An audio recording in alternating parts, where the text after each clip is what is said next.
Olá, aqui é o Judeu Ateu. Aqui é o Luke. Aqui é o Dojo. E eu sou o Estranho. E este é mais um Mangá ao Quadrado.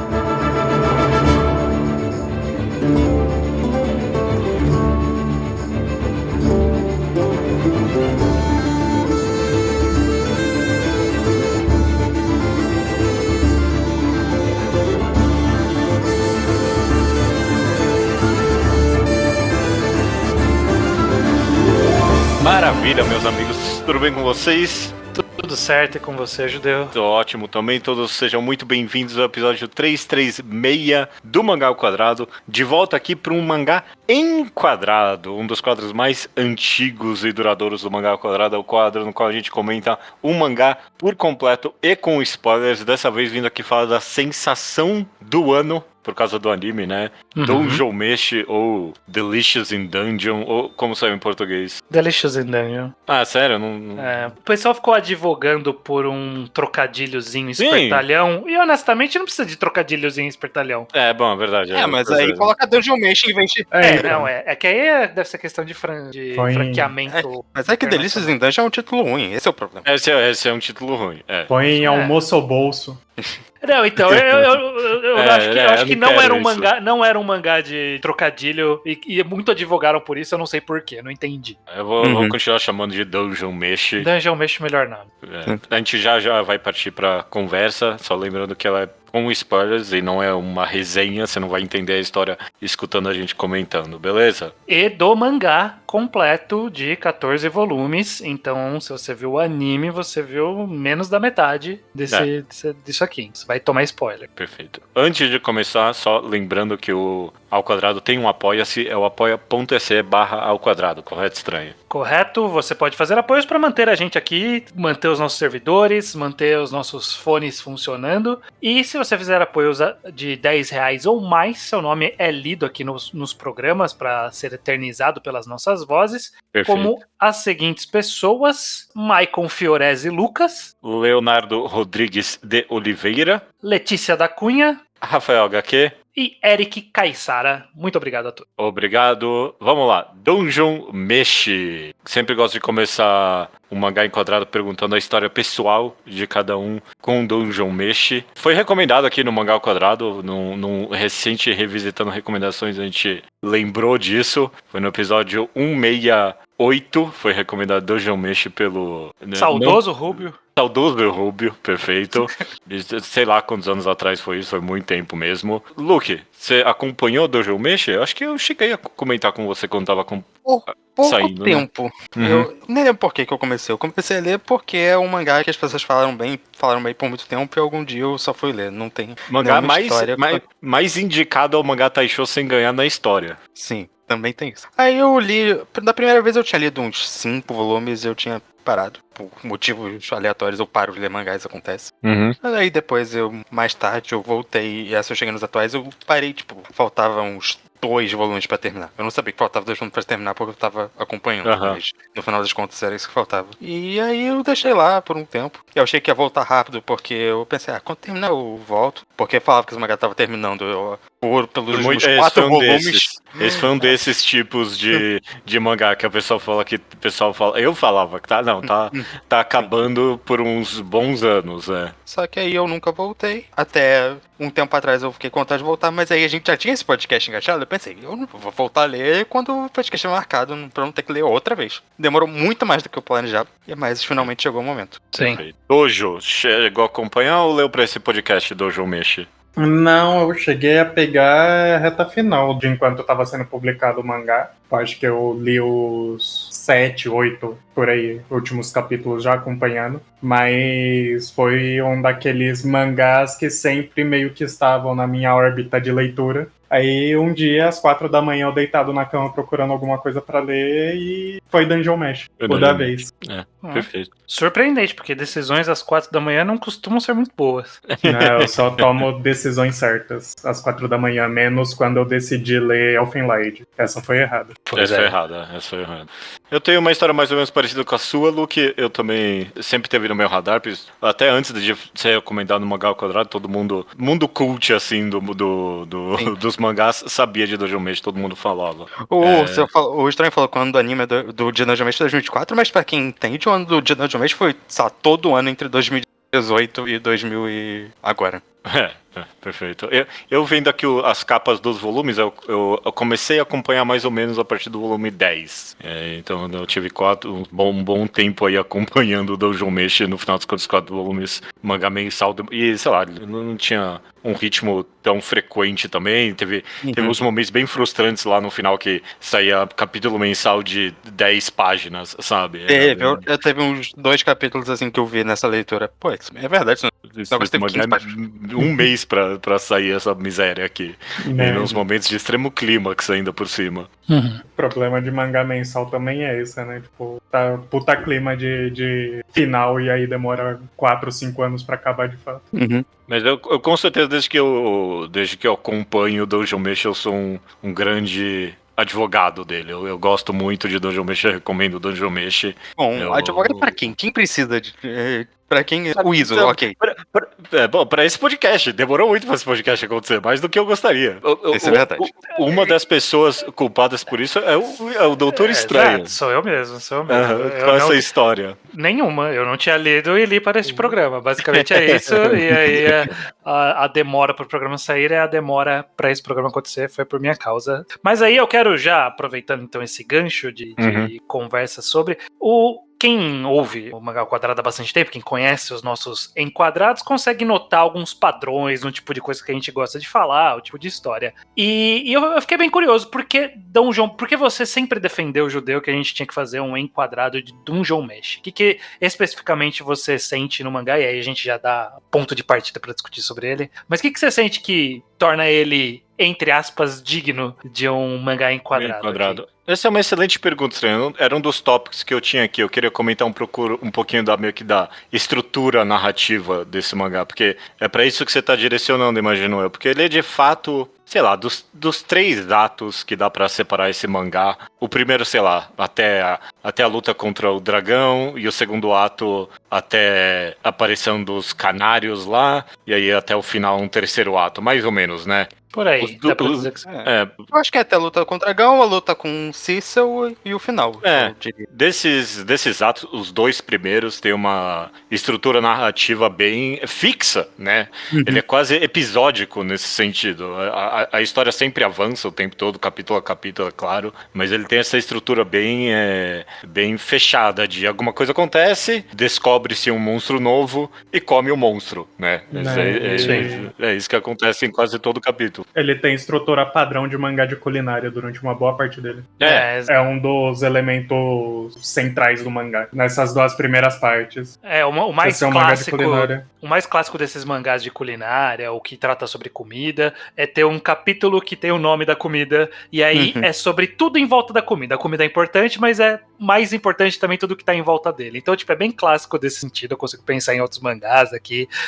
Midnight Diner, por exemplo, o Shinya Shokudo é mais ou menos nessa pegada também, Gourmet é nessa pegada também. É sempre a comida tá lá, a comida é importante e é importante também o que tá acontecendo em volta da comida. Perfeito. Você, Estranho, já que você tá fazendo essa pergunta, você esperava que ia ser meio que só um mangá de Slice of Life e aventura numa dungeon com foco em comida? Tipo, você achava que ia ser só sobre descobrir os monstros e comer eles sem um grande plot maior? Era essa a dúvida que você tinha, por acaso? Ou você já sabia o que não era de nenhuma dúvida, não é nenhuma dúvida específica, e na verdade eu até acho que, e aí já tratando justamente disso que o Judeu falou, nessa tendência dos mangás recentes, que a gente até nomeou não, né? A gente identificou, mas a nomeação ficou péssima no Patentes, a gente não deu o nome, e tá fazendo falta o nome dessa patente, porque toda vez eu trago de volta. Era burocracia fantasiosa, né? Fantasia minuciosa foi o nome provisório. Ok. Mas essas histórias que surgiram, a gente patenteou isso num programa lá de patentes, porque quem não conhece pode ir lá ouvir, mas que surgiu uma tendência de mangás que pega um mundo de fantasia e vão pegar um aspecto específico desse mundo e tratar com muita seriedade. Então, Dungeon Meshi talvez tenha sido um dos primeiros ali que tratou sobre alimentação, nutrição, ecossistema no mundo de fantasia. Geralmente pega até mais de um quando você para pra pensar, mas sim. Sim, tem mangá de linguista, que já foi recomendado aqui, tem mangá de cartografia, tem mangá de arquitetura, tudo no mundo de fantasia. Então, por padrão, a gente, no final das contas, eu acho que o que acontece nesse gênero de histórias é que quando o autor começa a pensar demais, o autor ou a autora, começa a pensar demais sobre os detalhes, emerge uma história mais interessante ali. Sim. Então, eu acho que foi exatamente o caso aqui de Dungeon Meshi. Logo no começo já deu pra sentir isso, que ele tinha isso de, é comida na dungeon, mas nunca foi só comida na dungeon. Não é tipo, vamos matar a cocatriz e comer e é isso. Uhum. Tem um ecossistema, tem uma lógica, tem um motivo para as coisas estarem ali. Fala muito também, por exemplo, de como a existência de uma dungeon afeta, tipo, a economia, a sociedade de uma cidade. Esse é um grande tema da série também, além de tudo. Ele sempre foi... O mangá, ele sempre foi plantando coisinhas do world building dele que a gente colhe quando a história começa a deixar de ser um tanto mais episódica, assim, depois que os personagens meio que chegam e falham ali no primeiro objetivo deles e o mangá passa a ser mais sobre o mundo e o que fazer depois dessa primeira fase da aventura. Sim. Até a questão das raças é, tipo, pensada muito além do normal, tipo, quando coloca os elfos, e os anões, etc. Mas como essas se relacionam, como é a existência, tipo, de diferentes expectativas de vida, vai ser um grande tema do mangá também. Vai pensar muito em muitas coisas. Sem dúvida alguma, uma das coisas que mais trazem qualidade pra esse mangá é esse minucioso construção de mundo. Né? Não tem outra coisa. É o fator número 1, é a qualidade número 1 desse mangá, essa minuciosa construção de mundo. Se você for ver os extras desse mangá, é tudo cheio dos detalhes que essa autora pensou e não colocou os personagens em cada tipo de situação. Uns capítulos ter feito 2 capítulos só mostrando como cada personagem seria numa outra raça. E tem uma páginazinha que é tipo todas as variantes possíveis. Exato. Esse pra mim, eu ia mencionar exatamente isso, Luke. Esse pra mim é o exemplo perfeito dessa minuciosa construção de mundo. É perfeito. Os personagens trocando de raça e cada um, como isso afeta tipo, a física, a mentalidade de cada... É perfeito isso. Mais completo do que os extras do mangá era o blog da própria autora na época. Não sei se vocês chegaram a acompanhar, mas a autora tinha um blog que ela ficava postando não só coisas de Dungeon Meshi em si, mas outras coisas que ela também gostava e usava de inspiração para Dungeon Meshi, por exemplo. Dragon Age, Baldur's Gate, essas coisas. Não, ela definitivamente gosta desse tipo de RPG. Ela não... o que eu acho que talvez seja uma coisa que faz diferença, porque muitos desses mangás, principalmente Isekai em geral, eles falam desse tipo de tema medieval meio que de forma... Qual é a palavra que eu tô procurando? Interna entre si. Tipo, não, superficial como consequência, mas tipo, autofágica. Tipo, é sobre a visão de dungeons que mangás têm, tipo, e não que outros mangás fizeram e acaba cada vez mais, tipo... É quase uma visão de um espantalho do mundo de fantasia, né? Já não é mais um mundo de fantasia pensado. É a versão medieval de mangá de fantasia do Japão genérica, tipo. Que eles pegaram o Dragon Quest e ficaram simplificando. Mas é isso. É mais o JRPG, que é a maioria dos isekais. É o Dragon Quest, é tipo, esse tipo de coisa. Sim, não, concordo. Mas é que acaba sendo, tipo, até mais simplificado do que isso. É, tipo, pegando o que, obviamente, começou com Dragon Quest no Japão, mas o Japão também gostava muito de RPG, tipo, Wizard, essas coisas lá atrás. Dragon Quest fez isso. Mas, tipo, os mangás acabam ficando sendo esse negócio meio autocentrado mesmo, sobre mangás de dungeons e isekais com todas as noçõezinhas deles próprios. Acaba ficando distante da origem de RPG de verdade. E acho que talvez essa seja uma das grandes diferenças de Dungeon Meshi, porque ela gosta do gênero, ela gosta do gênero RPG mesmo, ela não gosta ou de mangá, ou de coisas de fantasia no geral. RPG de mesa, né? Isso que ela gosta. Ela gosta do Baldur's Gate, né? E de fantasia medieval desse jeito no geral, não só dessa versão simplificada de mangá e isekai. Ela acaba meio que quebrando e desenvolvendo um pouco mais na fórmula básica do JRPG e dos isekais. A gente meio que tem um Mao e um herói em Dungeon Mesh, mas eles não estão tão inseridos assim nessa estrutura binária. Sim. É muito mais construído complexo do que a maioria das histórias traz. Porque quando você parar pra pensar, essa versão genérica tem um AOE e tem um herói, grandes histórias de fantasia, assim, nunca são tão simples. Tipo, é só a versão simplificada que se faz delas, mas quando você vai ver, geralmente é mais complicado. O gênero não é tão básico assim.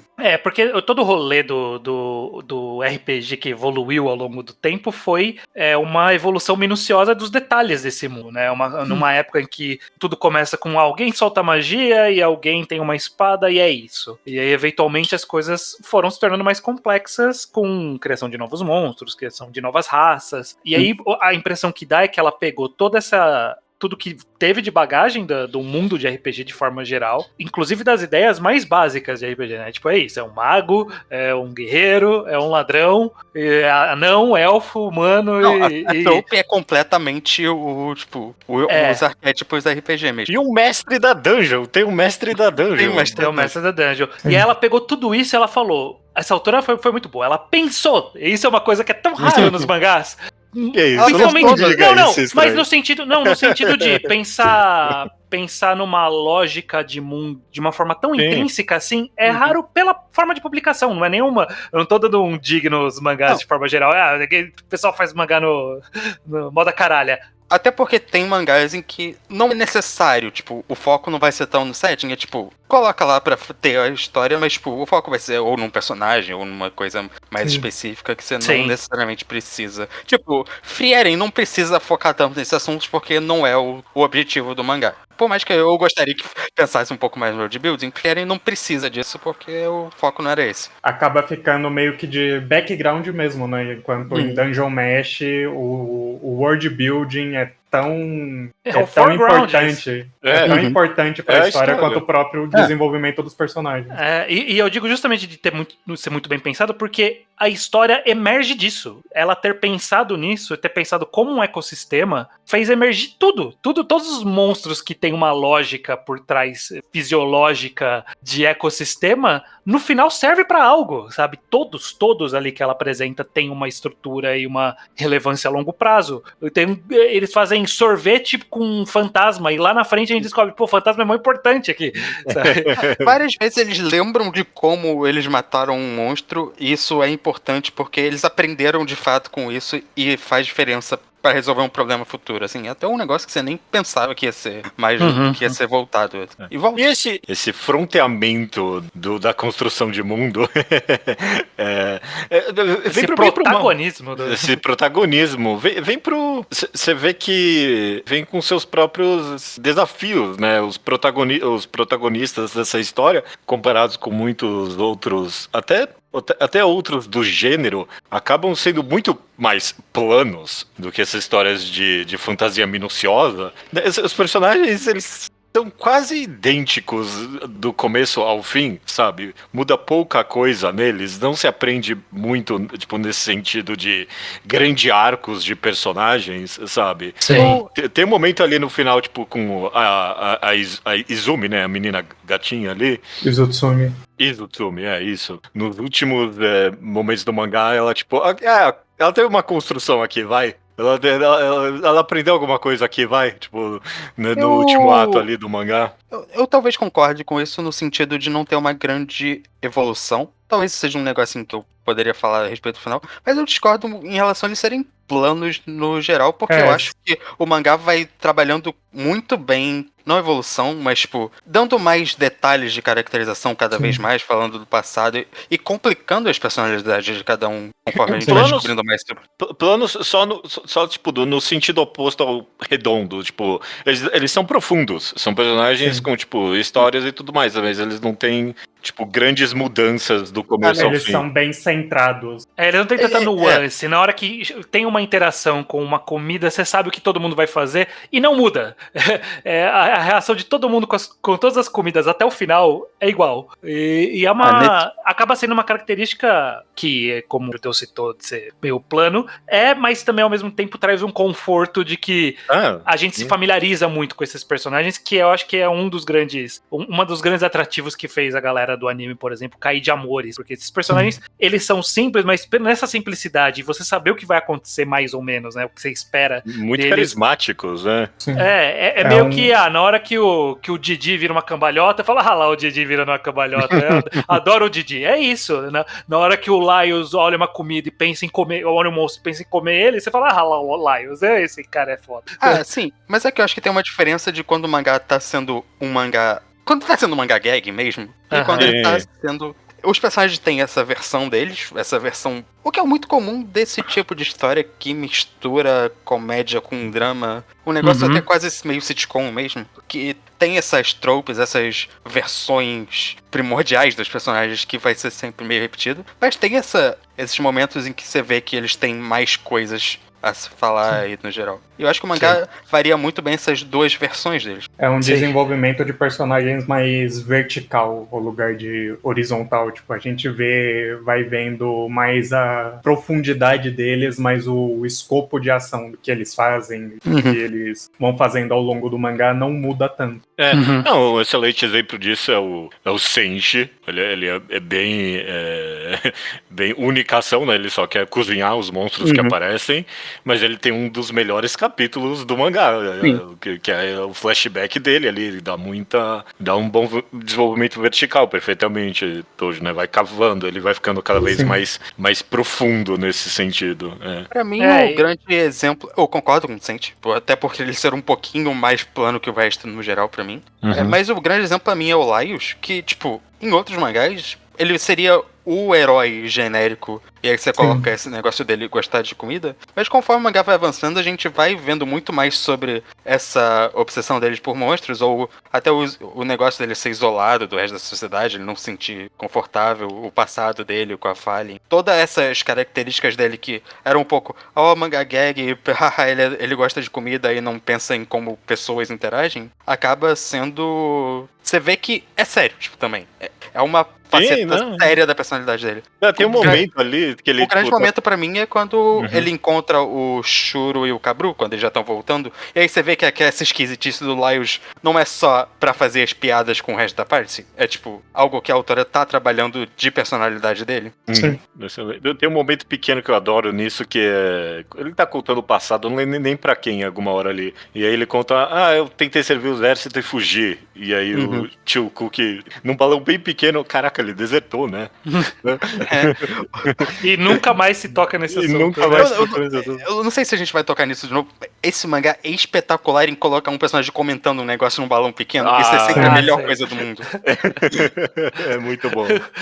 Tem sempre um detalhezinho, sempre uma reação, sempre uma coisinha acontecendo. É um mangá tão vivo nesse aspecto. Eu não quero dar gêneros a esse mangá, mas tem um que meio shoujo nisso pra mim, sabe? Tipo, dos caras, dos mangás shows que a gente leu pra esse podcast, a galera adora botar, tipo, os pequenos comentarinhos de personagens, e às vezes do nada vira relevante também, adoro. Deixa o mangá com menos monólogos, né?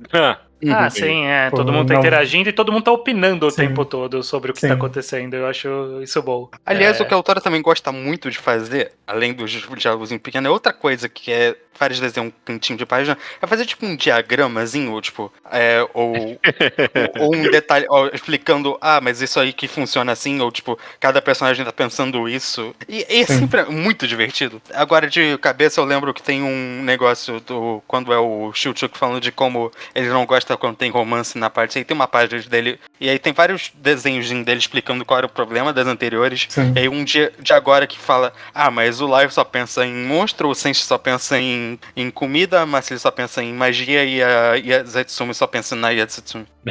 E é tipo uma das melhores páginas que eu já li em qualquer mangá. A autora é muito boa em dar essas coisinhas na história. Tem também o quadro que o Kabru tá tentando resumir a história do Mifrun. Ele fala, esse mundo de personagem aqui que ele viu. Me contou que não tem relevância nenhuma pra história. Isso vira sério depois, porque ele, quando o cara fala, mas é porque você tá tentando contar isso pro Laios, né? E tipo, caralho, é mesmo, né? Porra, é um mangá muito bem pensado. Só voltando um pouquinho pra estrutura, eu prefiro muito mais quando o mangá larga dessa estrutura inicial que a gente falou. Você queria comentar eu acho que todo mundo vai concordar que o mangá, tipo, a partir da luta contra o dragão é quando começa de verdade o mangá. Eu não queria colocar nesse termo. Que o mangá de fato mergulha pra valer no que ele tá fazendo, né? Eu acho que ele vai explorando, tem esses detalhes da minúcia da construção do mundo, das raças, tudo, mas no momento em que eles comem o dragão e aí a Fallen vira aquela criatura, dali pra frente tem mais coisa acontecendo, né? E aí a história precisou pensar não mais só nos monstros e no ecossistema, mas pensar no conceito de dungeon por definição, né? Por que ele existe, pra que ele tá ali. E nisso, ao pensar o que é uma dungeon e por que ela existe, se expandiu completamente a construção desse mundo. Eu acho que, por exemplo, eu não li nenhuma vez os ingredientes de um prato, por exemplo. Eu não li os ingredientes. Mas, dito isso, eu achava muito engraçado porque o autor usava essa formulazinha pra, às vezes, quando coisas que não eram comida. E era muito engraçado toda vez. Ela usava esse sistema. E isso era muito sapo, por exemplo. Né? Sim. O mangá, depois disso, começa a mergulhar mais na política do mundo, nas relações interpessoais. A política é daquela ilha, basicamente, Sim. e dos elfos que vêm ali se intrometer. Tem os anões também, e os gnomos. Ele não aprofunda tanto o mundo inteiro, mas é interessante tudo que ele fala sobre, tipo, a guerra dos elfos, ou como a diferença entre as raças. O uso de magia negra. Uma coisa que eu queria comentar dessa segunda parte, que na segunda parte o mangá ainda tá fazendo a mesma jornada de novo, só que agora com outro objetivo. Só que mais pra baixo. E então ainda tem vários capítulos que é a mesma coisa. Só que eu não sei se propositalmente ou só porque a autora foi mais criativa, ela guardou várias das melhores histórias de comida ou de monstros pra essa segunda parte. O que é muito bom, porque eu acho que quando tinha mais coisa acontecendo, se ela fizesse os capítulos mais no nível da primeira, talvez ficasse um pouco dissonante, talvez você pensasse, mas eu não queria estar vendo esse capítulo episódio de novo. Mas não, porque eu acho que alguns dos melhores estão ali, tipo, os Changelings, ou quando o negócio da Marcelle petrificada, ou a Succubus, pra mim esses são os mais criativos em relação a como dá variação de como as pessoas estão vendo as coisas. Não são só monstros meio genéricos que estão sendo cozinhados. Eu definitivamente enxergo isso mais como o mangá se encontrando mesmo, sem dúvida. Mas justamente outra coisa. Deixa melhor essa parte, porque é mais interessante pra mim do que eles caçaram um busco, sei lá, tô pensando num bicho qualquer. Caçaram aquele cavalo lá e comeram. Não. E ele se desenvolve tal qual um RPG também, né? Que é o mangá inspirado. Tipo, a gente começa ali com o pessoal comendo cogumelo, slime, e aí ele se desenvolve pra criaturas mais complexas e difíceis. A autora também fala, tipo, ela dá uma temáticazinha pra cada andar da dungeon, e por isso... Sim. Inclusive, nisso de criatividade, esse eu acho que é um das coisas mais interessantes, é como ela de fato repensou todas as criaturas de mitologia de RPG, repensou como biologia. Sim. Tipo, tudo tem um motivo biológico pra existir. Não é só a Succubus é isso mesmo, é só seduz e não sei o que. Não, tem uma explicação de como ela faz isso, qual é a forma de reprodução. Armadura viva, mímico. Armadura viva, é um dos conceitos mais incríveis que eu lembrava até, tipo, hoje, até essa primeira leitura. Sim. Da primeira leitura, porra, que ideia boa. De ser um molusco, basicamente, né? Muito bem pensado. Sim, então esse eu acho que é um dos pontos mais positivos ali da minúcia do planejamento da história. Eu só sinto ainda que eu não respondi essa pergunta, Estrandia, porque eu queria tanto falar desse mangá, e pra mim acho que o aspecto mais impressionante é que no meio disso tudo que a gente comentou, dessa construção de mundo minuciosa, e esse aprofundamento de personagens, e política e economia, o mangá constantemente e profundamente conseguia voltar e encaixar tudo em volta da comida mesmo, sabe? Sim. E, tipo, em todas as temáticas que envolvem a comida, desde nutrição, o aspecto social da comida, o envolto da biologia do negócio mesmo, seleção natural e a ética de comer todos esses animais, todas as temáticas que envolvem comida e sei lá, até o leão e a noção de envolver a noção do desejo com a noção, tipo, da necessidade da alimentação. O mangá não perdeu em nenhum momento até o final que é sobre comida e como esse tema é rico, sabe? Sim, eu acho fascinante porque essa é a única coisa que todas as culturas, que é universal pro ser humano. É universal pro ser humano. A gente come e todas as nossas culturas evoluíram no sentido de compartilhar comida, de comer junto, de valorizar a comida como algo importante, como algo não só cultural, como uma necessidade de primeira ordem. E do João Mesh ter mergulhado de cabeça nisso no mundo de fantasia e ter feito toda a história em volta faz todo sentido, porque meio que tudo que a gente vive é em volta de comida, no final das contas, né? Tudo que a gente faz é pra no final a gente comer. Sabe? Tem que comer. Não tem o que fazer, tem que comer, meu amigo. No final do dia pode fazer o que você quer, você vai ter que comer. De dar voltas o suficiente em vários assuntos pra no final é só porque eu preciso ter comida aqui em casa. É isso. Tudo que a gente faz é por causa disso. E eu acho fascinante como o mangá de fato mergulha nisso e que a solução do mundo, o passo a mais foi justamente colocar soluções desse mundo de fantasia no ato de comer, né? Logo no ato de comer o dragão e ter toda aquela questão da alma e tal, e eles perceberem que ao digerir aquela comida meio que só ali deixa de existir, né? As entidades, é fascinante, é um modo interessante de se pensar que é realmente só deixa de existir na hora que já se tornou parte de outras pessoas, sabe? Ele deixou de ser uma coisa que era uma entidade para se tornou parte de todo mundo. Eu adoro. Que, inclusive é a sua resolução final, né? Que todo mundo comeu o dragão gigante lá, comeu a Fallen. Comer a Fallen é a solução de tudo no final. É maravilhoso. É muito bom, gosto muito disso. Eu gosto principalmente quando ele foca também nesse aspecto social da alimentação, sabe? Tipo, de que não só como comer é algo universal em todas as culturas do mundo, como se juntar para comer. É um aspecto universal, sabe? Sim. E como isso junta as pessoas até ali no final, né? Juntou todas as raças, todo mundo para comer. É algo bem gratificante, eu achei, por parte do mangá.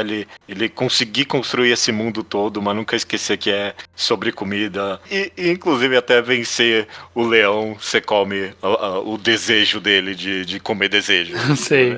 É muito bom, é muito bom. Eu adoro isso. Sim. Bom, eu tinha esses 3 tópicos aqui para comentar sobre construção de mundo, sobre a estrutura narrativa e sobre temas no geral. Temas eu falei que a parte da alimentação e tudo mais é a minha parte favorita desse negócio tudo, mas no final ele acaba abrangindo para outras temáticas também. Vocês têm alguma coisa em específica sobre grandes temas desse mangá para comentar?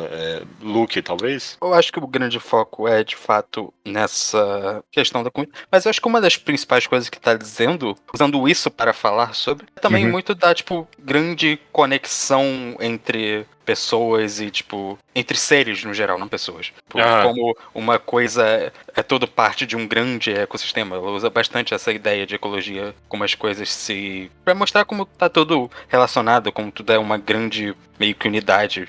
O próprio, quando a Marcili tá explicando sobre criação de dungeon, tipo, é um assunto que veio e nunca mais voltou, mas eu gosto dessa pequena explicação de que eles tinham que aprender a fazer dungeon na escola de magia, e meio que era como se fosse fazer um formigueiro, um aquário, que você tem que fazer aquelas... De vez em quando aparece para mim no YouTube o cara que faz um sistema que ele lacra, tipo, ele constrói de um jeito que se ele lacra aquele aquário, entre aspas, né, um aquário, ele põe as plantas e põe os bichos, e a ideia é que eles vão se manter ali, sabe? Tipo, autossuficiente a coisa. É autossuficiente, pode ser lacrado e vai continuar gerando novas plantas que vão alimentar os bichos que continuam lá, que vão fazer esse ciclo todo. E a dungeon é isso, basicamente, né? Tipo, ele fala que você tem que fazer uma mini versão e ela tem que ser sustentável. E isso tá atrelado ao fato da alimentação, né? De eles poderem comer tudo que tá ali, tem a ver com essa construção, né? Justamente de ecologia, de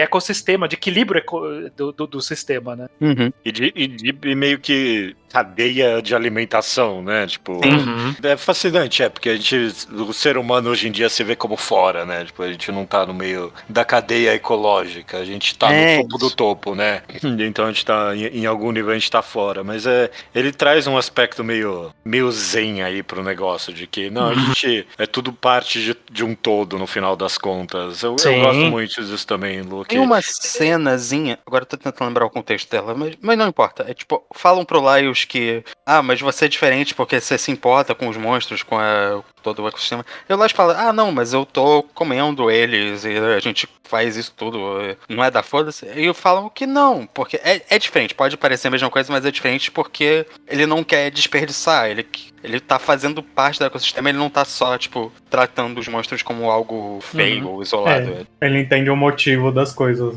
né? E o personagem que melhor representa isso é o Senshi, na verdade, até, né? Mais do que o Laios. Ele é o que valoriza aquela dungeon como um ecossistema, né? Eu adoro que logo nos primeiros capítulos tem, quando eles encontram os golems, e aí ele planta nos golems, e aí depois que eles derrotam, ele vai lá e devolve os golems à vida e fala, não, por que eu vou matar eles? Eles servem pra coisa aqui? Tipo, é mó útil, é mó importante, então eu vou deixar eles rodando aí de novo. Inclusive tinha mais antes, aí a galera veio aqui e destruiu, sabe? Uma mensagem ecológica, fantasiosa, mas ainda assim ecológica, no sentido de não tirar mais recursos do que você precisa. É completamente aplicável pra nossa sociedade. Esse mangá, ele com certeza ele não é vegetariano, por exemplo, né? Mas ele com certeza tem esse aspecto universalista de respeito à comida, mais do que qualquer outra coisa, né? Não tem porcaria em Dungeon Mesh, né? Não, tudo é comestível. Ele lida um pouco com isso o ato de comer como ato político também, né? Sim. Ele lida com isso de uma forma bem abstrata, mas bem efetiva. E de forma social, mas não no sentido, primeiro que a gente falou, social de juntar as pessoas, mas sua relevância para a sociedade, no sentido de o Senshi preocupado em alimentar o tio Chuck porque ele acha que é uma criança. Não, a criança tem que ser alimentada, sabe? Tipo, a única coisa que ele bate o pé, não, vocês têm que comer direito. Eu tenho que garantir todo mundo durma direito e se alimente direito. A dieta da Izutsumi, que não gosta de comer vegetais. E ele falou, não, vai ter que aprender a comer. Queria só um adendozinho muito rápido desse negócio do Senshi. Acho que o mangá é muito bom em colocar esses elementos do personagem e depois elaborar um pouco eles. Porque depois você percebe que o Senshi pensa isso, todas essas coisas, quando você vê o passado dele, no qual ele era uma criança que falavam que ele era a pessoa que tinha que ser tomada conta, porque ele era uma criança. Ele reproduz o que ele aprendeu agora, quando ele vê outros. E ele é o Sanji também, ele passou muita fome, então ele aprendeu a respeitar a comida. Sim. Mas a gente vê vários detalhes da personalidade dos personagens que vai sendo, ou coisas que eles falam, que depois você vê de onde surgiu, por que é assim. O mangá é muito bem feito nesse aspecto, é tudo muito redondinho. Você falou, Judeu, sobre grandes temas, eu acho que a gente citou um pouco no começo, mas eu quero voltar um pouco no tópico sobre essa relação bem única sobre... Não é única no sentido de nunca foi tratado nas histórias de ficção, mas a relação entre as expectativas de vida das raças e como isso reflete em visão de mundo, em desenvolvimento. Eu acho que aqui é a primeira vez que eu vejo personagens de raças diversas sentando e conversando sobre o fato de serem raças diversas. E tipo, um detalhezinho, por exemplo, eu adoro a passagem que eles estão conversando sobre maioridade. Não, eu saí de casa com 14 anos. O que você tava fazendo com 14 anos, Marci? E ela tava, tipo, comendo merda na rua e vomitando, sabe? Que nem a criança. E essa distinção na visão de mundo por terem expectativas de vida diferentes e como isso impacta, né? Inclusive, sendo a motivação da Marcille, que vai ter um desenvolvimento mais pra frente, eu acho muito legal como você toca. Isso é espetacular. Primeiro, quando você pensa em quanta história de elfo, só falar, elfo vive muito, e é isso aí. Tipo... É triste, né? Viver muito, né? Você perde todo mundo. Não é simples só isso, né? Mas aí eles são só pessoas iguais. Parece que é só, tipo, cresceu até os 18 anos, que nem qualquer humano, e depois ficou tudo igual. Eu só consigo lembrar do quanto eu não gostei disso em Eragon, por exemplo, quando eu li lá com os meus 14, 15 anos, sei lá. Que é a única idade que se lê é Eragon. Sim.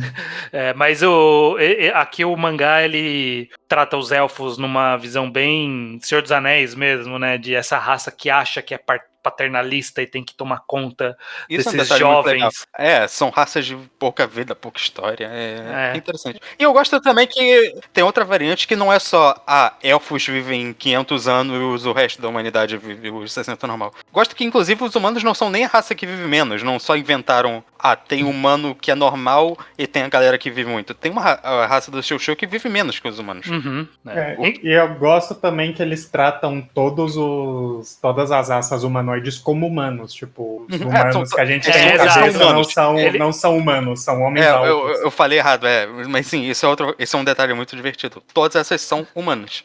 Tem raças de humanos. Até mesmo a linha fosca ali, a linha ofuscada dos orcs, por exemplo, que então, o pessoal não trata eles como humanos, mas eles também não são monstros. Eles não são considerados, né?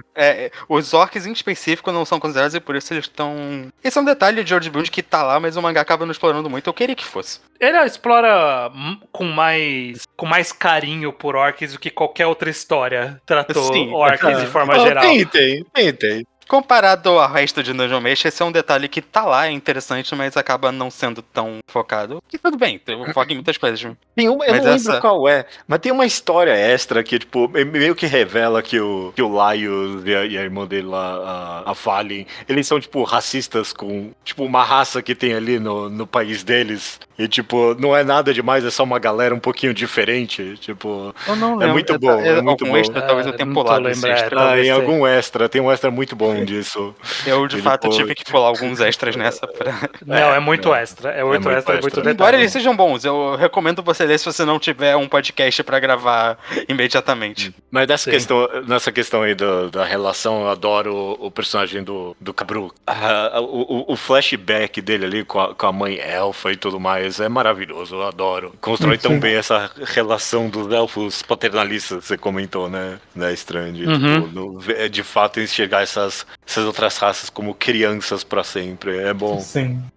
A mãe do Cabru tratando ele como se fosse um Lulu da Pomerânia. Basicamente. Esse é um personagem que me surpreendeu, mas daqui a pouco a gente puxar personagens e mas eu queria, então, comentar um negócio. Eu adoro todo esse negócio que a gente tá falando, mas eu não gosto que Dungeon Mesh fala que o sonho da Marcelo tá errado. Eu discordo. Ela tá completamente certa. Vai se fuder. Eu não sei se o mangá fala que o sonho dela tá errado. Ela tá errada em tentar forçar nos outros isso. Não, ela tá certa. Ela tá completamente certa. Não, primeiro, ela não pensou direito nisso, né? Porque aí o próprio... O jeito que ela ia fazer isso não ia dar certo por causa do negócio da dungeon. Mas eles tentam vencer. O Laios fala, mas aí você tá dando comida pra quem... Não, mas o leão alado lá, ele fala assim, tá, mas o que você vai fazer? Você vai fazer todo mundo viver mais, todo mundo viver menos? Qual é seu plano? Você pensou adiante nisso? Todo mundo vive mais. Esse é o plano. E tá certo o plano. Também todo mundo quer viver mais? As pessoas querem viver mais? Na hora que fala tem um jeito isso, muito fácil. Ela não tem imortalidade. Não, então, mas na hora que ela fala isso de não sei o que, aí o Tio Chuck e o Laios, eu acho que eles falam, nossa, tipo, mais de 100 anos, pra quê? Sabe, que parece chato, sabe, viver mais disso. Mas as pessoas verem quanto quiserem. Ela não tava errada no cerne do desejo dela. Ela tava errada que o motivo pra ela ter esse desejo era um motivo egoísta. Isso é. Tipo, ela queria que todo mundo vivesse pra ela não morrer sozinha. Não por outros motivos, assim. Pelo menos foi o que o leão conseguiu tirar do íntimo dela. Talvez... É o lado elfo dela. Talvez esse não fosse o desejo dela em si. Talvez fosse uma questão mais altruísta mesmo, tanto que ela entra em uns detalhes quando ela tá mais sã, por assim dizer, mais altruístas, mas no momento ali da loucura que o leão alado tirou dela, essa era a motivação. Eu concordo que é altruísta. Eu só acho que não tem nada... Que não é altruísta. Eu só acho que não tem nada errado em querer fazer as pessoas viverem mais. Tá? Eu sou pra Marcelo. Marcelo queria ser o SUS de uma pessoa só ali, praticamente. É com certeza uma divergência ideológica que eu tenho contigo, que sem dúvida alguma, porque eu gosto tipo, de todas as mensagens que o mangá dá mais claramente. Essa é uma delas. Você tem razão, de que, tipo, É sobre a aceitação da morte também, muito esse mangá, né? Sim. Um pouco incoerentemente, inclusive, porque no final... Porque elas revivem a falha. eles revivem a falha. E esse mangá tem essa pequena incoerência que a gente perdoa, porque obviamente... Eu não perdoaria se ela tivesse morrido, incluve. Pra mim, eu tava com medo disso. Meteram, merecido, mas eu não sei merecido. se ela vai dar certo, blá blá blá, vai se fuder. Eu acho tão bonitinho esse diálogo dele, tipo, falando, não, agora se depois que tudo isso que a gente fez a Fallen não voltar, eu vou entender melhor as coisas. Eu acho tão bonitinha essa parte da reta final. Sim. E nessa grande temática de aceitação da morte, também, obviamente, muito conectado com comida, né? Tipo, você come coisa morta, né? Pelo amor de Deus, né? Eu me conecto mais. Mas ele não queria imortalidade, só pra constar. Não era esse o objetivo dela. Sim. Mas sei lá, fazia parte da vivência dela aprender que gente ia morrer enquanto ela vive. É uma tragédia, é triste, né? Mas, tipo... Ela só queria adiar o máximo possível, mas as pessoas ainda iriam morrer eventualmente. Mas é o que inclusive falam. Mas até porque viver mais é uma coisa que a humanidade busca naturalmente desde sempre. Inclusive claro. a mensagenzinha final come comida direito, dorme bem e a gente tá vivendo mais. Sim. O que a Marcele queria fazer não é muito diferente do objetivo da medicina no dia de hoje. Ela só tá usando magia pra isso. Eu só acho que ela tava errada em fazer todo mundo viver 1000 anos. Tipo, ela tinha que ter Não precisava ser 1000 arredondado anos. pra baixo. Porque, tipo, no próprio mangá, o Laios Nem os elfos viviam 1000 anos. Eu sei. Não, eram vários Tinha. séculos ali, eles falavam. Acho que os elfos viviam 500 anos, alguma coisa assim, mas como No passado ela era 1000 anos. Como ela era, tipo, uma Meio mistura das raças, ela vivia muito mais do que o... Igual um asno, eu adoro essa comparação deles. Ela é tipo um asno, então. Essa parte é muito boa. Gosto muito das comparações com comida e com bichos no que fazem. Mas a alma da falinha é como um ovo, não é? Tá, beleza, se você diz. No próprio mangá eles dão um exemplo ali da galera ali da Cidade Dourada ali, do Mundo Dourado, que deu ruim ali, né? Tipo, eles viverem muito, né?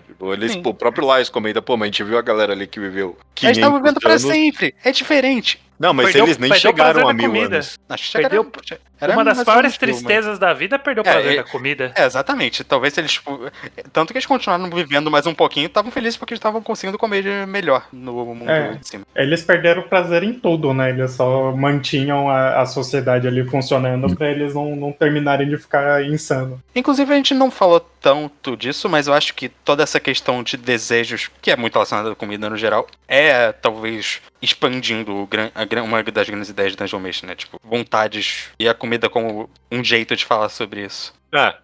Sem dúvida. Mas aí é um pouquinho, até abrangente demais em alguns momentos com isso. Ele acaba indo pra todo canto com essa questão dos desejos, né?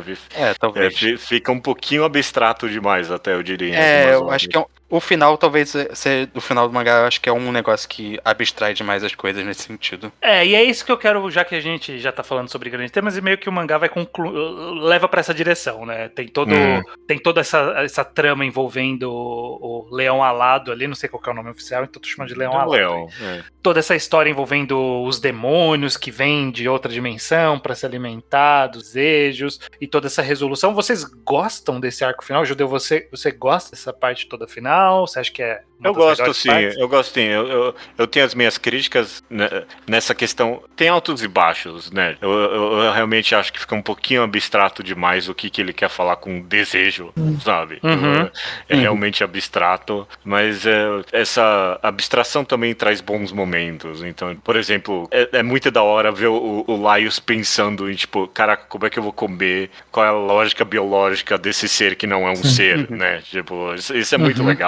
É muito legal quando o Laios vira um monstro gigante, eu adoro. Comentando o negócio dos desejos, apesar disso, eu acho incrível o capítulo, que é um flashback do demônio falando de como ele passou a existir. Sim, acho esse é muito bom esse espetacular. capítulo. Uma coisa que eu não gosto muito... Primeiro, eu não sei, eu acho que essa grande escala não me pega tanto assim em comparação aos objetivos um pouco mais limitados da primeira parte do mangá.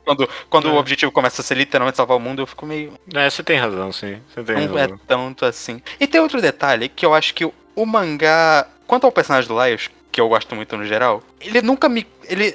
nenhum mangá acredita nisso, pra começar, mas ele cria muito essa discussão do que o Laios vai fazer porque ele não gosta da humanidade, ele gosta de monstros, blá blá blá. Mas isso nunca foi convincente pra mim, tipo, nunca pareceu plausível que o Laios ia tomar a escolha errada de propósito. E ele ia escolher monstros em vez da humanidade quando o negócio fosse sério. E o mangá parecia que queria dar essa dúvida pra gente em algum momento, tipo, e os personagens tinham. Não, sim, os personagens tinham isso, mas eram personagens que não tinham contato direto com o Laios. O Tio Chuck, o Senshi e a Marcille, que viveram com o Laios ali no perrengue, sabiam que nunca ia ser isso, apesar deles tratarem isso como meio que uma brincadeira. Na hora final eles sabiam, mas tem várias cenazinhas meio gag de mas você tem certeza que o Laios não faria tal coisa absurda X porque ele gosta de monstros? Aí faz um de surpresa. Mas ele tinha uma razão no final.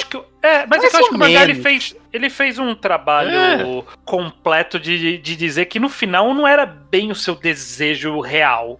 Era meio que uma manipulação do leão ali, de pegar uma fagulha distante lá e, tipo, puxar como se fosse a sua principal característica. Na verdade, a parte do Laios com o dragão nem me incomoda. Primeiro porque o desejo dele era um pouquinho mais complexo que isso, né? Não era só tão assim também. E por ser uma manipulação mesmo. Mas eu acho que o mangá cria esse comentáriozinho da personalidade do Laios que nunca me convenceu muito. Não, mas eu achei que ele vendeu isso bem, Luke, porque no final o Laios não desejou, tipo, a humanidade. Quando era no pau a pau ali com o Leão, ele desejou virar um monstro mesmo.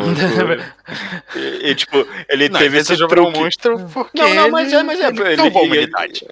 Mas tipo, na cerne dele não tava salvar a humanidade, ele teve que dar esse truque. Ok, obviamente eu vou desejar virar esse meu monstro da hora, e aí teve esse twist, não, mas esse monstro da hora também quer comer o desejo do leão. Então, tipo, eu achei que o mangá foi bem fiel ao personagem, ao que eu comentei no início, deles serem esses personagens não rasos, planos.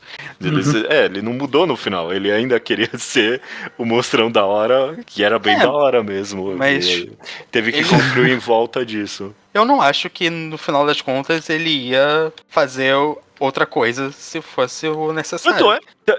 Isso casa muito bem com o final, que tipo, o leão vira pra ele e fala, eu não vou deixar você, vou tirar de você o seu maior desejo. Ele pensa na Fallen, né? O desejo dele era interagir com outros. E o final das contas não tinha nada a ver com a irmã, ele deu monstros, esse era o maior desejo dele. Uhum. Não era nem comer, né? Era monstros, né? Não era saciar a fome. Não era perfeito. Gosto que a maldição que o Leão tacou no Laios é o Laios nunca mais ficar de buchinho cheio. Não, o dele é que os monstros mas tinha essa repelem também, ele, né? Isso aconteceu também com ele. Ele nunca ia estar se sentindo 100%. Completamente saciado. Tinha um pouquinho disso também. Ele sempre ataca um pouquinho de fome. Mas ele fala que ele sempre que ele já se sentia meio assim. Mas não é diferente. Um pouquinho assim. Isso aconteceu de verdade com ele. O que você pensa sobre esse final, você, Estranho? Você perguntou porque você ficou meio incerto. Eu tô junto com você, Luke. Eu também acho que expandiu um pouquinho demais. O que você acha, Estranho? Eu de expandir ou não, pra mim, eu não vejo tanto problema em ser abstrato. Eu vejo problema em ser arrastado. Eu achei um pouquinho arrastado toda essa passagem final, porque ela é longa. Ela é bem longa. Do momento em que a Marcille vira Dungeon Master até acabar o mangá, é arrastadinho ali. É arrastadinho. Tem passagens legais, tem passagens muito boas. O Laios virando monstro é interessante. Tem algumas piadas boas ali também. Nunca se perde. Depois que eles derrotam o demônio, ainda também tem uma parte meio arrastada de finalizar ali a parte política daquele lugar. Também é mais longo. Tem vislumbres daquela sensação gostosa do começo, mas ele ainda é um pouco arrastado. Então essa é a minha principal reclamação, na verdade. Acho que é tudo tão rapidinho o que acontece. Acho a parte da Marcille a mais arrastada, até porque acaba sendo só um passo inicial pra resolução final, sabe? Meio que não acaba sendo tão importante, dura meio que um volume inteiro pra depois chegar lá. É que eu tenho a impressão que a autora, ela jogou muitos ingredientes no caldeirão e ela não sabia o que ela ia cozinhar no final. Então, todo o rolê dos canários ficou meio parece que ela não fez o que ela queria, sabe? Tipo, a impressão que dá é que ela apresentou esse conceito pra fazer algo. Em algum ponto ela pensou, eu não preciso deles pra fazer isso. E meio que fechou a história usando eles como acessórios, sabe? Tipo, ok, já que estão aqui, vou usar eles, obviamente. Já. O ingrediente tá na mesa, eu vou pôr aqui no prato final. Mas não... Menos o chefe ali, como é que é o nome dele? O Mitrum ali. Eu acho que o chefe Que tem uma tem uma grande... história. Então, ele tem uma história legal, mas aí no arco final, nesse terceiro ato aí, né, da divisão de 3 atos que do João Meshi faz, né, mais ou menos. Nesse terceiro ato, toda essa galera fica meio apagada, sabe? Tipo, não serve pra muita coisa. Até porque, se eu perguntar pra vocês o nome de 2 dos canários, vocês não vão saber. Não, mas eu não vou saber o nome, sei lá, da... Eu não vou saber o nome de ninguém tirando da parte, basicamente. E o cabelo. Mas é os únicos personagens que precisam saber o nome. Tem outros. Mas e a menina doente que era junto com ele, você lembra o nome dela? Ana Mari. Na Maria. Não Ana lembro. Maria. Ela é legal, pô. Ela é legal. Ela é legal, eu sei o nome dela, eu sei o nome E do o cara Shuro. samurai? Shuro? Eu não lembro. Eu Mas não eles sei o são da nome parte. dos gnomos lá que eles encontram. É. Que é os gnomos velhos lá, que o casal de velhos. Eu não lembro o nome de ninguém do reino antigo, da Cidade Dourada. Não, também Ninguém. não. Também Ai. é importante. Bom, eu não vou lembrar agora. Tinha um que era Não. Vades, alguma coisa assim, ou que vai pro bonequinho. Bom, vamos... Mas eu só queria comentar aqui, pra terminar, em relação a ser arrastado, até concordo com uma coisa, mas no final eu fico muito satisfeito de ter sido do jeito que foi, porque acho que o John Meshi precisava de ter essa grande conclusão mais... Faz sentido elaborada, pra história um volume completamente. inteiro. Eu prefiro do que só terminar assim, eu gostei de O dar mó mangá tempão. fechou a história do jeito que precisava, realmente. Isso Ele não dá tem pra negar. um excelente epílogo, né? Ao contrário de certos mangás aí que terminam recentemente. Ele tem uma Totalmente de vibe... graça. Ele tem uma vibe pra mim Full Metal Alchemist de final, sabe? Tipo, ok, amarrou todos os nossos todos que poderia. Não deixou nada em aberto. Ele passa essa vibe de tipo, tá, o conflito final acabou e agora, mas sem deixar você na necessidade de ter algo mais, de ter um Boruto de Dungeon Mesh, assim, por exemplo. Daria facilmente pra fazer spin-offs, mas não precisa, porque Dungeon Mesh em específico, ele, tipo, como toda história de RPG, de mundo de fantasia, ele é um spin-off de uma outra história do mundo. Toda história de fantasia é isso, é um spin-off específico de uma parte do mundo, de um grande mundo que a gente não viu. E Dungeon Mesh é isso, e esse spin-off foi concluído, sabe? Tipo, o spin-off era, vamos reviver a Fallen, e o mangá termina revivendo a Fallen. É isso, basicamente é isso. Dungeon Mesh, na verdade, tem o único spin-off que precisava ter, que tem um volumezinho extra só de detalhes do mundo de Dungeon Mesh. É tudo isso que precisava. Sim. Eu fico muito satisfeito com a página dupla final do último volume da Marceli encontrando as filhas do tio Cook ali, muito maravilhoso. Eu meio que não pus no meu plano para esse podcast estranho comentar de personagens individualmente, porque eu tive essa análise deles serem mais planos, mas tem algum específico que a gente não comentou? Alguma característica de algum personagem que vocês não queriam deixar de lado? Pode começar você, estranho. O que eu queria falar de personagem, eu tinha comentado que depois a gente ia comentar sobre eles, porque que é justamente isso. Eles são, a gente já discutiu sobre ser plano ou não ser plano, mas para todos os efeitos eles são muito ferramenta para a história. Eles servem para avançar todo as características que eles possuem, as personalidades servem para desenvolver os acontecimentos em determinadas direções. Mas em termos de ser interessante falar sobre esses personagens é muito pouco, porque de fato é isso. Eles têm, a gente pode falar de passagens divertidas, mas o que a gente tem para falar do tio Chuck? Tem muito pouco, sabe? Porque ele oferece pouco pra gente na história, meio de propósito, é uma das piadas que ele guarda as informações, mas ele tem um papel importante na narrativa de ser esse cara meio que, caralho, é meu trabalho e olha que merda, mas vamos lá, é isso que ele tem bons capítulos, agora. Ele tem excelentes capítulos, tem boas passagens e tal, mas é meio que isso, né, tipo, os personagens são todos, o Senshi tem a história, o passado dele é legal, mas ele tem um papel narrativo importante de cozinhar e preparar e ter passagens divertidas. Sobre todo o negócio de ecologia e tudo mais. Ele dá várias mensagens importantes pro... E aí chega no final da história, eu queria falar dos personagens mesmo por causa... E aí juntando com o assunto do final da história. E aí chega no final da história e meio que esses personagens, eles não têm muito o que fazer na história, a não ser fazer coisas, sabe? Tipo, não tem desenvolvimentos, não tem conclusões, não tem epifanias. O Senshi, ele desaparece na terceira parte do mangá. Ele vira uma sombra. Sim. Ele tá lá, o que ele fez ali de, tipo, caralho, olha, essa intervenção do Senshi foi importante. Não foi. Ele tava lá e participou da história. Então, eu gosto dos personagens, mas eles é meio triste nesse sentido de que, tipo, eu não tenho muito o que falar mesmo. Eu não concordo plenamente com isso. Tipo, até concordo em relação ao Senshi e tudo mais. De fato... Concordo uns 80%. Talvez, porque o que eu quero comentar é que eu acho que o Laios e a Marcília são personagens muito interessantes e muito bem elaborados pela história. E acho que a história foca muito nos sonhos deles, né? Em todo como foi a vida deles e como isso influenciou tudo que a gente vai aprendendo dos personagens, dos dois, especificamente dos dois. E de outros, eu acho que o Kabru tem uma história interessante, aquele elfo lá tem uma história interessante. O Senshi e o Chuchuki, eu concordo que eles acabam sendo meio apagados, eles são mais secundários mesmo, mas...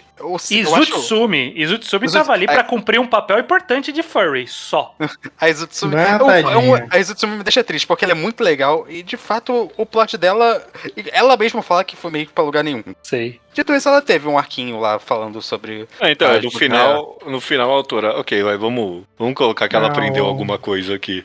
O último capítulo da Izutsumi É um bom momento dela Sim. indo conversar com todo mundo ali, Sim. falando... É um dos meus capítulos favoritos dessa reta final. Não, é bom sim. É bom sim. Eu gosto muito. Esse Mas tipo- eu realmente, repetindo, eu realmente acho que a história aprofunda bastante o personagem do Laios e da Marcília, especialmente. Tanto não é à toa que acabam sendo eles os dois que temporariamente viram Dungeon Lords. E você vai vendo um pouco dos anseios de cada um. Não acho que nem precisa comentar eles especificamente, até porque tá bem intrínseco o resto da história, mas... Quero apontar que eles são personagens bons. Eu gosto, acho a escrita deles bem É elaborada. algo que eu acho fascinante nesse mangá, porque, tipo, os personagens, eles são personagens de gimmick, tipo, eles são personagens de uma nota só. Eles não são rasos, eles têm profundidade, apesar deles serem personagens de uma nota só. E isso faz com que o cast do mangá inteiro, não, tipo, só da parte principal, não seja entediante. Tipo, cada personagem tem ali a coisinha dele que é meio que memorável, o traço de personalidade que é meio que memorável. E a gente Ele tá não é falando- um mangá de personagens entediantes. Se a gente Sim. tá falando de escrita de personagens de maneira geral, acho que o importante é que a autora escreve muito bem no momento a momento, dinâmica de personagem e tal.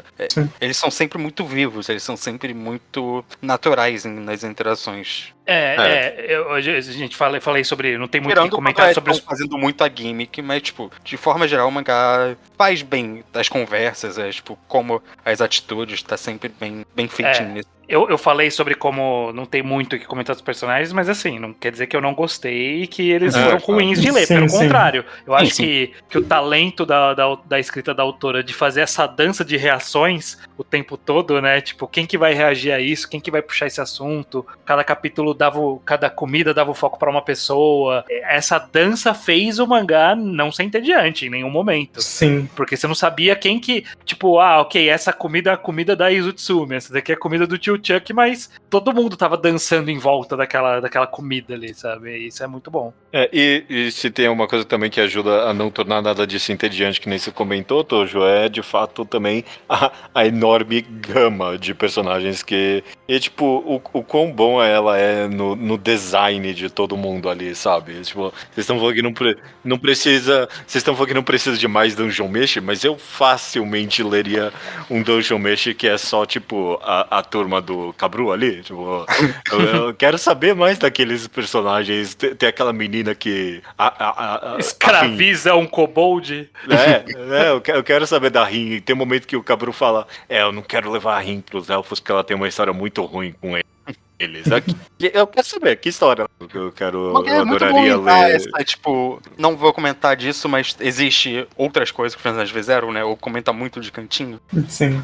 O que o mangá também é muito bom é a expressão dos personagens. Nossa, tem as melhores caras que eu já vi em qualquer mangá, assim. É espetacular. Quando aparece o serviço universais japoneses ali do Mano Samurai. Maravilhoso design, todo mundo. Tem a menina Oni ali, né, com os chifres. Sim.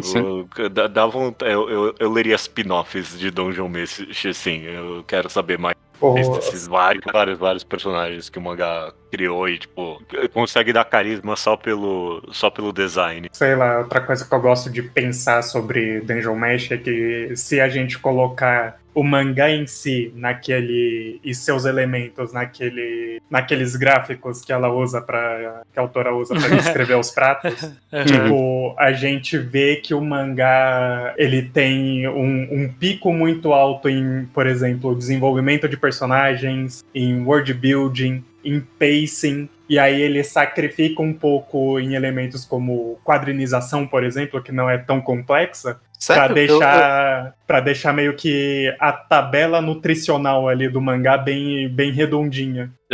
Porque, tipo, se ela fosse colocar todos os elementos ali de pacing mesmo do mangá e das reações dos personagens secundários e as carinhas e comentários nos cantinhos e fizesse isso de uma maneira meio que mais complexa, assim, por exemplo, como o mangá, como Sangatsu no Lion, assim, por exemplo, faz, eu acho que o mangá não seria tão redondo quanto ele é. Tipo, se ele optasse por fazer uma quadrinização mais artística, mais shoujo, mais josei. Ou até mais experimental mesmo, né? O que eu acho... Ele é bem concreto. O mangá é muito pouco experimental em quadrinização, tirando alguns pouquinhos momentos que eu acho que funcionam bem. Mas eu acho que justamente isso, ele é muito bom nesse jeito que é. Porque quando você para pra ver, tipo, o mangá tem tanto detalhezinho e é sempre tão legível, é sempre tão muito claro tudo que tá acontecendo nas páginas. Ela é muito clara na narrativa, na posição. E é um talento muito grande. Ela sacrifica meio que composição de página, de deixar um negócio mais florido, mais bonito. Uma página que você olha assim e você fala, puta que pariu, que página bonita, pra deixar o prato mais redondo. Sim. O prato mais digerível. Timing cômico é uma coisa muito difícil de fazer com quadrinização, e a autora é espetacular nisso pra mim. É impressionante como quase toda piadinha acerta. E eu vem adoro no momento certo pra mim. Que nem, por exemplo, eu gosto de quadros de silêncio de reação. De alguém ver algo e, tipo, é só a imagem da pessoa olhando pra aquilo. E, tipo, é só isso. Sim.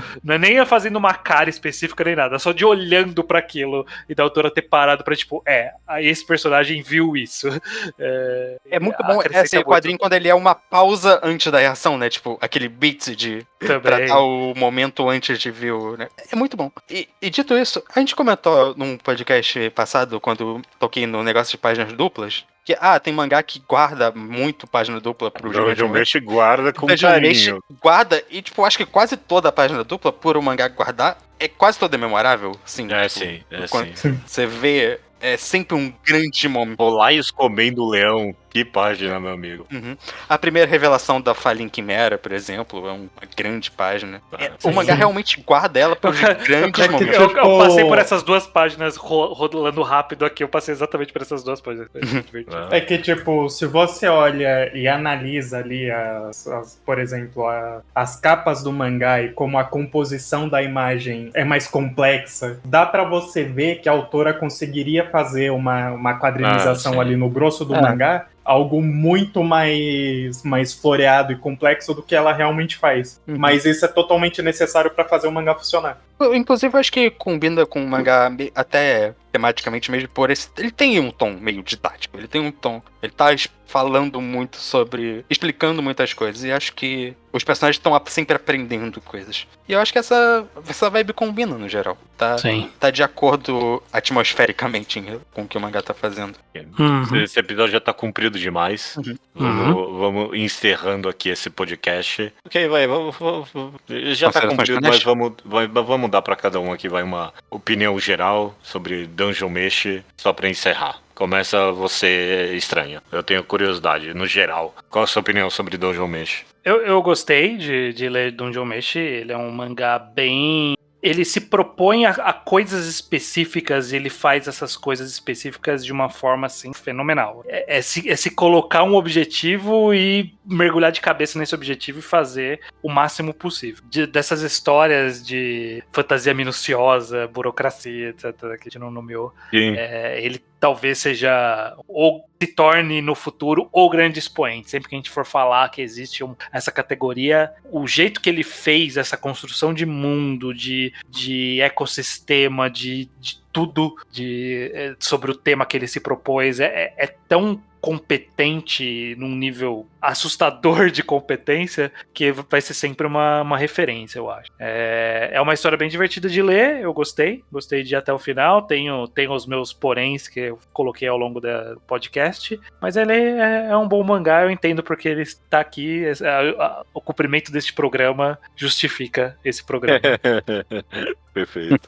Dojo. Eu acho que ele é um mangá muito completo. Ele é um mangá muito redondo. É fascinante como ele é um mangá tão global também. Eu acho que com a vinda do anime recentemente e o boom que a gente tá vivendo aí de RPGs, né? Essa nova onda de pessoas gostando de RPG meio que deixa isso bem escancarado, bem provado pra gente sobre como ele é um mangá universal.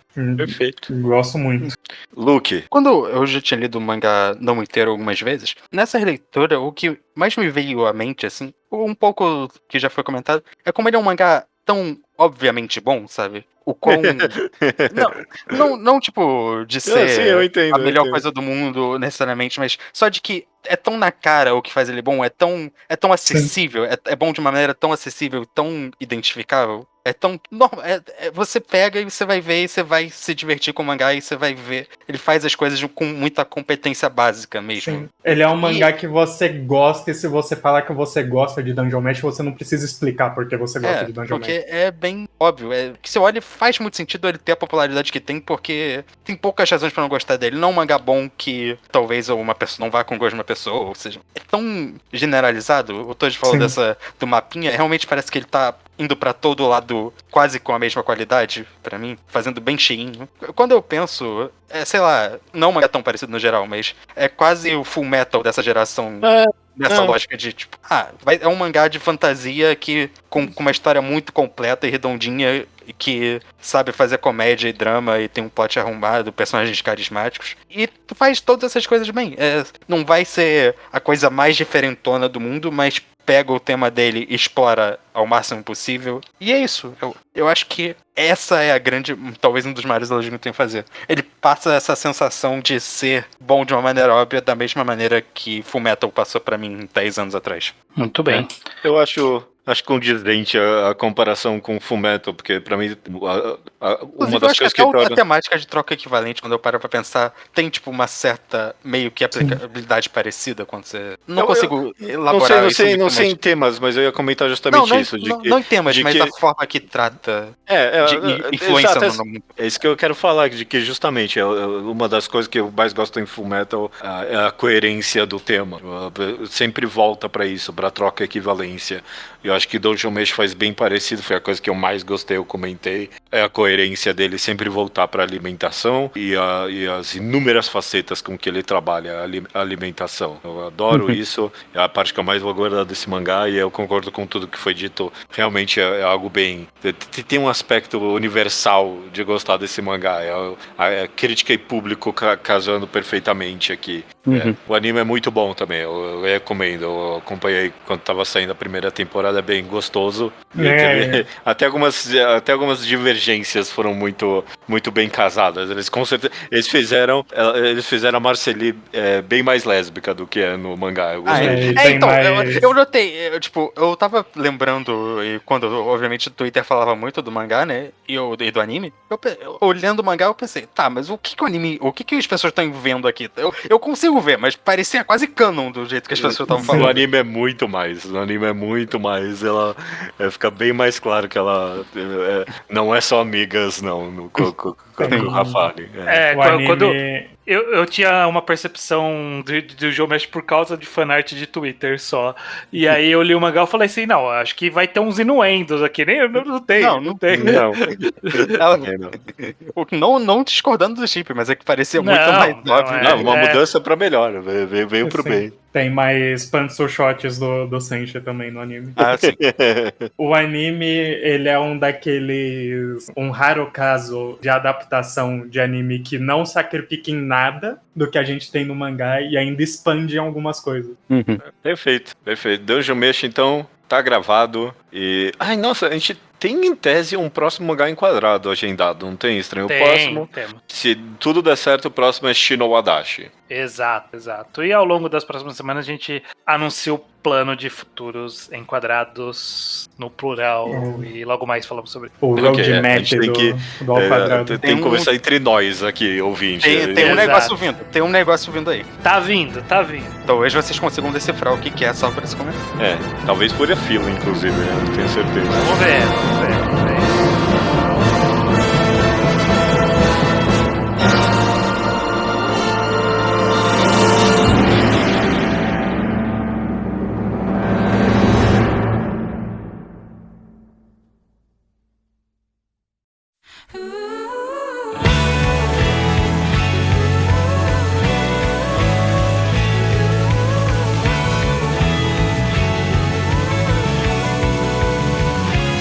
Recomendação da semana é minha. É sua, Judeu. Manda bala. Vou recomendar um mangá que eu já recomendei pra vocês várias vezes. No Discord aqui do Ao Quadrado é o mangá que tá aparecendo pra todo mundo, no geral. É o Atashitashi wa Moto Yoshidezu. Numa tradução em inglês ficou We Are Former Girls. Nós somos ex-meninas, eu não sei.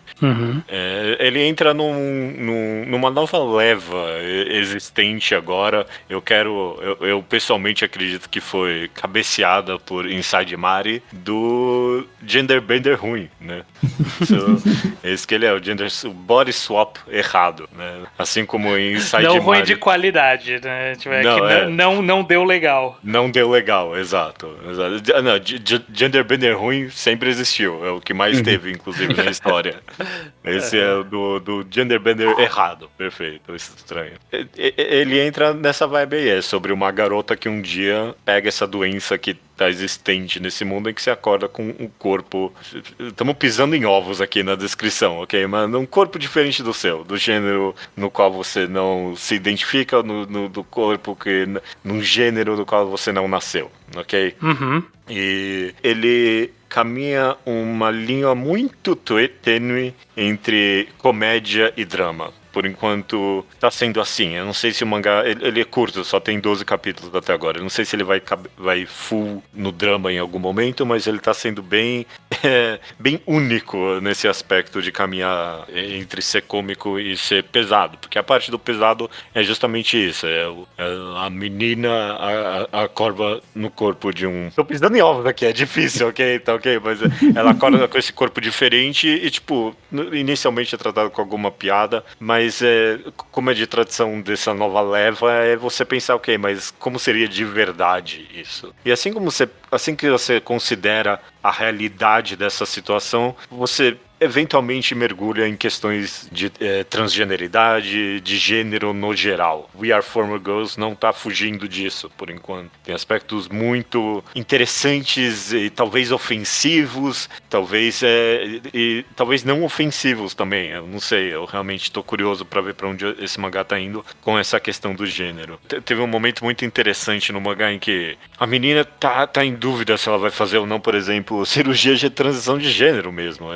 Ele vai tocando nesses assuntos mesmo. E ela vai lá na internet e tem uma influencer que pegou a doença e fez a transição e fica descrevendo e tudo mais. Tem uma relação bem complicada da personagem com a família, o que eles acham sobre tudo isso. E tem um quê romântico também em volta disso tudo. Tem um garoto que ela tá apaixonada e eu não quero dar muito spoiler além disso. Não é. Mangá nessa nova leva do body swap errado, que eu tô achando bem interessante. Um Inside Mari-like. Um Inside Mari-like, perfeito.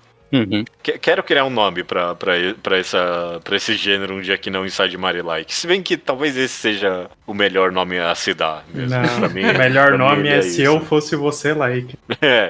Não, porque se eu fosse você, 100%... É troca de corpo, e é troca de corpo, né? Não, e também Bom, é Inside cômico. Maria no caso. Ele não, verdade. se eu fosse você, ele não fica, pô, meu, mas que drama pesado seria mesmo se isso acontecesse na vida real, sabe? Não tem esse aspecto. Ou se eu fosse você, ele é um clássico do gender-based antigo, né? Que Isso, é tipo, exato. eu virei mulher, vou menstruar, sabe? Virei homem, vou, sei lá, agir como uma mulher, porque é engraçado um homem agir mulher. Exato. Mas dito isso, ainda é muito melhor do que o filme Kimi no Na wa. Não, mas aí você tá errado. Kimi no Na wa é Não, tá excelente. certo. Não, Kimi no Na wa é excelente, é muito bom. Então, Fiquei com essa eu fui dar uma olhada aqui, esse mangá sai na revista famosíssima e conceituada Comic Medo. Sabe qual mangá saiu nessa revista, Judeu? Nenhum, não tem aqui. Saiu o mangá Fukakai Naboku no Subeteo. Já recomendado nesse podcast, provavelmente deduzo que ele Sim, chama. eu recomendei. Qual que é esse? Esse é o... Em inglês saiu como Love Me For Who I Am. É o mangá do café do espectro LGBTQIAP+. Do café do jeito. Isso. E bom, toma aí, esse mangá é extremamente sensível e bom em questões LGBT, no caso, Subete lá, o Fukaku. Agora, se We Are Farmer Girls vai ser ou não, ainda tá em dúvida pra mim. Ele tem uns momentos que são insanamente ofensivos e aí, tipo, explora mais um pouco, talvez não seja tão ofensivo. Vamos descobrir, vou descobrir comigo. Polêmico interessante. É uma boa recomendação pra daqui a 10 anos a gente fazer o Revisitando. Sim. E falar o que a gente fez, o que a gente... Se foi Se acertou ou errou. Se foi um tiro certo ou um tiro errado. Muito bom. Fala o nome uma última vez, Judeu, só pra registrar. Watashi tashi wa moto joshi desu ou We Are Former Girls. Former Girl, sei lá. Somos ex-garotos. Somos ex-garotas. Muito bem, então. Então até semana que vem. Até semana que vem. Sim.